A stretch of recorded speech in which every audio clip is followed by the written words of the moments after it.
नमस्कार, जयसिंगपूर नगरी न्यूज मध्ये आपलं सहर्ष स्वागत। पाहूया आजच्या दिवसभरातील काही ठळक घडामोडी। आलेले पैसे राज्यशास्त्राचे कुठेतरी आणि काहीतरी काम आले तर ते आम्ही चालू करून सांगतात। हे चुकीचा फुगवटा या ठिकाणी करण्याचं काम खऱ्या अर्थाने या ठिकाणी या आमदारांनी त्यांच्या बगलबच्च्यांनी चालू केलं म्हणजे तरी काय चुकी होणार नाही। दादा निश्चितपणाने या ठिकाणी सांगतो, जर या जयसिंगपूर शहरामध्ये 200 कोटी रुपयाचा जर विकास केला असेल तर नगरपालिकेच्या निवडणुकीमध्ये तुम्हाला पैसे वाटायलाच का लागतात हा प्रश्न खऱ्या अर्थाने या ठिकाणी तुम्ही विकास कामं केलं म्हणून सांगता, जयसिंगपूरचं सिंगापूर केलं म्हणजे करतोय म्हणून सांगतात, जयसिंगपूरची सिंगापूर सारखी या ठिकाणी प्रगती केली म्हणून सांगतात। आम्हाला जयसिंगपूरचं सिंगापूर दादा या ठिकाणी नको, छत्रपती राजश्री शाहू महाराजांनी बसवलेलं प्रामाणिक जयसिंगपूरच आम्हाला या ठिकाणी विकसनशील जयसिंगपूर या ठिकाणी पाहिजे। आम्हाला कुणाचा तरी घर भरणारा या ठिकाणी विकास खऱ्या अर्थाने या ठिकाणी नको। आज जर परिस्थिती बघितली दादा तर या ठिकाणी या आमदार आणि आमदारांचे बंधू या कोल्हापूर जिल्ह्यामध्ये किंवा या पश्चिम महाराष्ट्रामध्ये या दोघांच्या एवढं खोटं बोलणारी व्यक्ती कुठे बघितल्या नाही। कारण ह्यांची मालिका जर बघितला तर देशभक्त रत्ना पाटलांच्या पासून यांनी राजकीय करण्याची सुरुवात केली, त्यांना फसवलं। सारे पाटील साहेबांनी या ठिकाणी दादा मानसपुत्र मानलं, त्यांना त्या ठिकाणी फसवलं। आमच्या घराण्यानं जमिनी देऊन यांच्या संस्था उभा केल्या, ज्या विठ्ठलराव नाईक पाटलांनी पुरी हयात त्यांना मोठं करण्यासाठी घालवली, त्यांना त्या ठिकाणी त्यांनी फसवलं। त्याच्यामुळे जयसिंगपूरकरांच्या जनतेने या ठिकाणी ठरवलं पाहिजे की ही लोक ज्यांच्या जीवावरती मोठे झाली त्यांना फसवायला मागे पुढे बघितलेलं नाही, तर जयसिंगपूरच्या जनतेला कशा पद्धतीने फसवणार नाही हा सुद्धा तुम्ही सर्वांनी या ठिकाणी विचार करणं गरजेचं आहे। या सगळ्या गोष्टीचा विचार करता मगाशी जे सुदर्शन कदम साहेबांनी सांगितलं की आपला आराध्य दैवत छत्रपती शिवाजी महाराजांचा या ठिकाणी पुतळा बसवला म्हणून सांगतात आणि पुतळ्याचं काम चांगल्या पद्धतीने केलं म्हणून सांगतात। निश्चितपणाने आम्हाला अभिमान आहे, आमच्या राजाचा पुतळा या ठिकाणी बसला, पण तो 1 वर्षाच्या आत घडायला का लागला या गोष्टीचा सुद्धा तुम्ही या ठिकाणी उत्तर देणं गरजेचं आहे।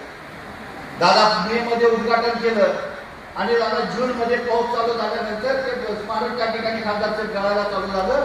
ही कशा पद्धतीचे निकृष्टपणाचं काम या ठिकाणी केलं हे बघावं लागतं।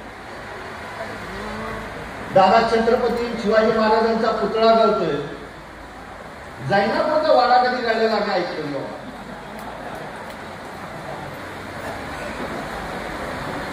जे लोकांना फसवायचं, लोकांच्या जनतेच्या पैशाची लूट करायचं आणि स्वतःचं पुरतं तेवढं त्या ठिकाणी चांगल्या पद्धतीने करून घ्यायचं आणि या ठिकाणी लोकांना वाऱ्यावरती सोडायचं, अशा पद्धतीची प्रवृत्ती ह्या खऱ्या अर्थाने या ठिकाणी या आमदारांनी चालू केलेली आहे। प्रत्येक ठिकाणी जायचं, तिथला एखादा भारतीय जनता पार्टीचा कोण कार्यकर्ता आमच्याकडे येतोय का बघायचं, जयसिंगपूरमध्ये कोण भारतीय जनता पार्टीचा कार्यकर्ता येतोय का बघायचं।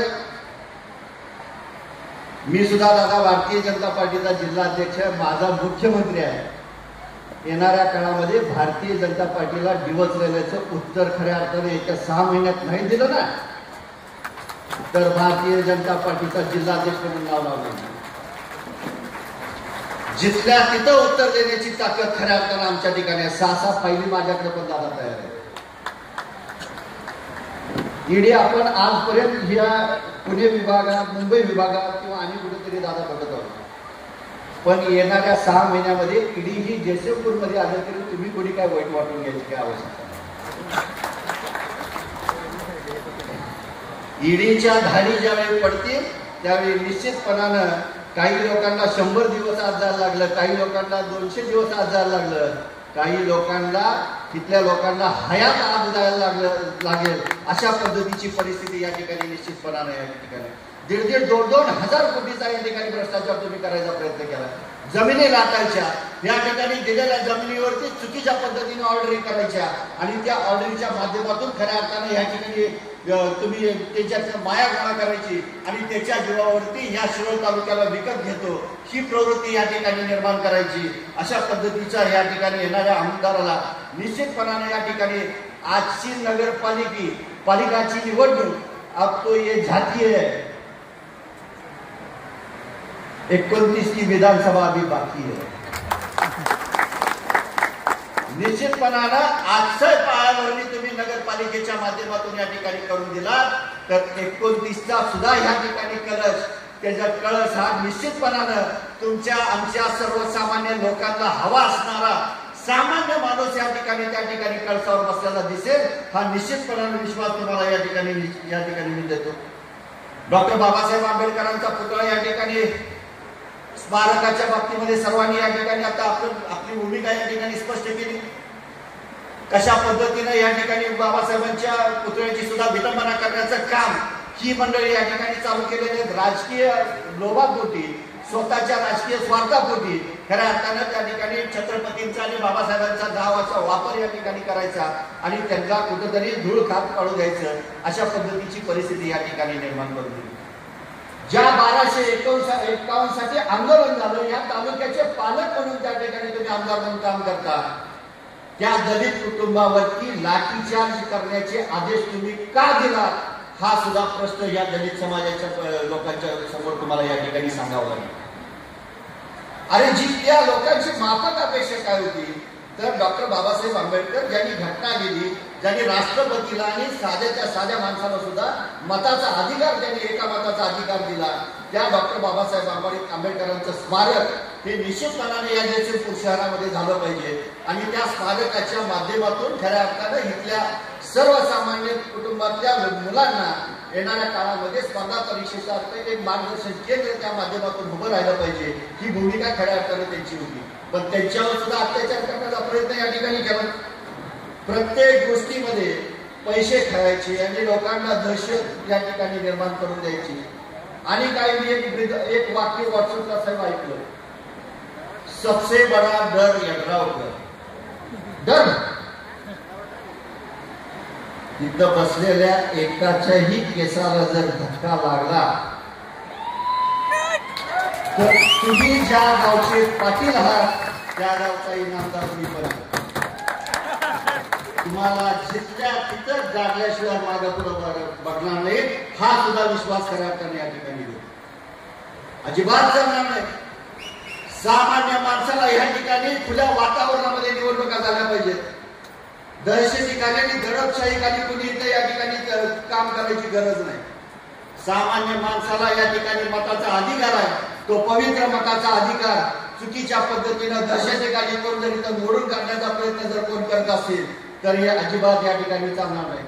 सकाळी दादा मी या ठिकाणी एक मतदार आम्ही बघत होतो दादा शिरोळ तालुक्यातल्या एका गावातली आमच्या ह्या 6 नंबर वार्डामध्ये 150 मतं त्या ठिकाणी टाकले।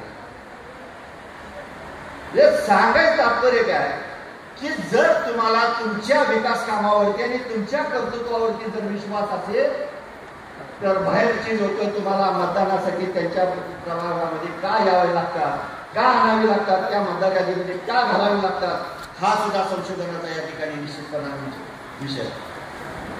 आज खऱ्या अर्थाने जर बघितलं दादा तर प्रत्येक प्रभागामध्ये ह्या जयसिंगपूर नगरीने खऱ्या अर्थाने या ठिकाणी विचार केला की आम्हाला या ठिकाणी मालक नको आहे तर सर्वसामान्यांची कामं करणारा सेवक आम्हाला या ठिकाणी निश्चितपणाने पाहिजे हा जयसिंगपूरकरांनी खऱ्या अर्थाने या ठिकाणी निर्धार केलेला आहे। आणि माझं सुद्धा जयसिंगपूरकरांना या ठिकाणी आव्हान आहे की येणाऱ्या काळामध्ये सर्वसामान्य लोकांची कामं करणारा सेवक पाहिजे का तुम्हाला चाकरासारखा आणि नोकरासारखं वागवणारा मालक पाहिजे या गोष्टीचा सुद्धा विचार खऱ्या अर्थाने या ठिकाणी येणाऱ्या काळामध्ये जयसिंगपूरकरांनी या ठिकाणी बघणं गरजेचं आहे। चांगल्या माणसांना या ठिकाणी कामाच्या माध्यमातून या ठिकाणी पुढे आणणं गरजेचं आहे। काही लोकांना वाटतं मी आमच्या जयसिंगपूर नगरी न्यूज चॅनलला लाईक करा सबस्क्राईब करा आणि हो स्क्रीनवर दिसत असलेला व्हॉट्सअप नंबर तुमच्या मोबाईलमध्ये ऍड करा। पाहत रहा जयसिंगपूर नगरी न्यूज चॅनल।